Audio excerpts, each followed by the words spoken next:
پیارے بھائی اور بہنوں، السلام علیکم ورحمۃ اللہ وبرکاتہ۔ بسم اللہ کے بعد میرے بھائی اور بہنوں، کبھی کبھی انسان کی زندگی میں ایسے موڑ آتے ہیں جہاں اسے سمجھ میں نہیں آتا کہ آگے کیا کرنا۔ کبھی روزی کی تنگی، کبھی گھر میں بے چینی، کبھی رشتے میں غلط فہمیاں، کبھی کام میں رکاوٹیں، اور کبھی دل کا بوجھ اتنا بڑھ جاتا ہے کہ انسان گرفتار سا محسوس کرتا ہے۔ ایسے حالت میں لوگ اکثر غلط راستوں کی طرف کھینچے چلے جاتے ہیں۔ کوئی جھوٹے ٹوٹکے میں پھنس جاتا ہے، کوئی کسی دھوکے باز کی پیر کے پیچھے، تو کوئی فلانا اتنا پڑھ لو امیر بن جاؤ گے جیسے دعووں میں یقین کر لینا۔ لیکن سچائی کیا ہے؟ سچائی یہ ہے کہ اصلی سکون، اصلی برکت، اصلی راحت صرف اپنے مالک کو یاد کرنے میں ہے۔ آج ہم 3 خوبصورت ناموں کے ذکر اور ان کے صحیح فضائل کو سمجھیں گے۔ نمبر 1، وہاب یعنی ہر نعمت دینے والا۔ نمبر 2، رزاق یعنی روزی دینے والا۔ نمبر 3، باسط یعنی تنگی دور کر کے کشادگی دینے والا۔ یہ تینوں نام انسان کے دل میں یہ احساس جگاتے ہیں کہ میرے مالک مجھے بھوکا نہیں رکھے گا، میری محنت بیکار نہیں جائے گی، میری محنت کا پھل وہی آئے گا جہاں سے قسمت لکھی جاتی ہے۔ انسان روزی کو غلط سمجھاتا ہے۔ آج کے دور میں انسان یہ سوچتا ہے کہ میری کمائی کا مالک میرا باس ہے، میری روزی میرے بزنس سے چلتی ہے، میری حالات میرے ہاتھ میں ہے۔ لیکن یہ سوچ بالکل ادھوری ہے، کیونکہ اصل میں روزی صرف اللہ دیتا ہے۔ کام، نوکری، دکان یہ صرف ذریعہ ہے۔ اگر اللہ زیادہ دینا چاہے تو ایک چھوٹی سی محنت بھی پہاڑوں سے جیسی برکت دے دیتی ہے، اور اگر اللہ روک لے تو ہزاروں کوششیں بھی بیکار یعنی بے اثر ہو جاتی ہے۔ اس لیے اپنے مالک کو روز یاد کرنا، اس سے دعا کرنا، اس پر بھروسہ رکھنا، یہی مومن کا اصلی ہتھیار ہے۔ وہاب یعنی مفت میں دینے والا۔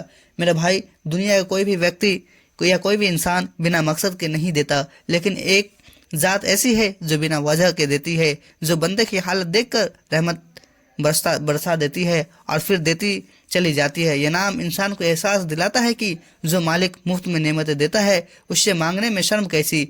نمبر 2، رزاق یعنی روزی دینے والا۔ کتنے لوگ ایسے ہیں جو کہتے ہیں میں بہت محنت کرتا ہوں پر کماتا کم ہوں، کتنے ایسے جو کہتے ہیں کام تو ہے لیکن برکت نہیں۔ لیکن جب انسان یہ سمجھ لیتا ہے کہ روزی محنت سے نہیں، محنت کے پیچھے کھڑے مالک سے ملتی ہے، تو اس کا دل بدل جاتا ہے۔ وہ پریشان نہیں ہوتا بلکہ مالک پر بھروسہ رکھ کر محنت کرتا ہے، اور یہی بھروسہ اس کی حالت بدل دیتا ہے۔ نمبر 3، باسط یعنی تنگی دور کرنے والا۔ کبھی کبھی انسان کا حال ایسا ہوتا ہے کہ سب کچھ ہوتے ہوئے بھی دل تنگ ہو جاتا ہے۔ سوچ تنگ گھر تنگ، حالات تنگ۔ ایسے سمے میں انسان کو یہ نام یاد دلاتا ہے کہ جس نے آج تنگی دی ہے، کل وہی میرے راستے پھیلائیں گے، کیونکہ دنیا صرف آج تک ہے لیکن مالک کل بھی ہے اور کل کے بعد بھی ہے۔ کیا انسان ان ناموں کو 21 بار پڑھنا ثابت ہے؟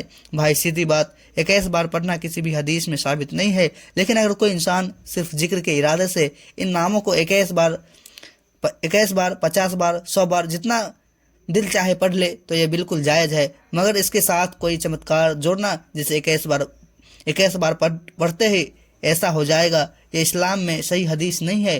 اب صحیح حدیث سے صحیح فضائل یعنی نمبر 1، اللہ ذکر کرنے والے کو یاد کرتا ہے۔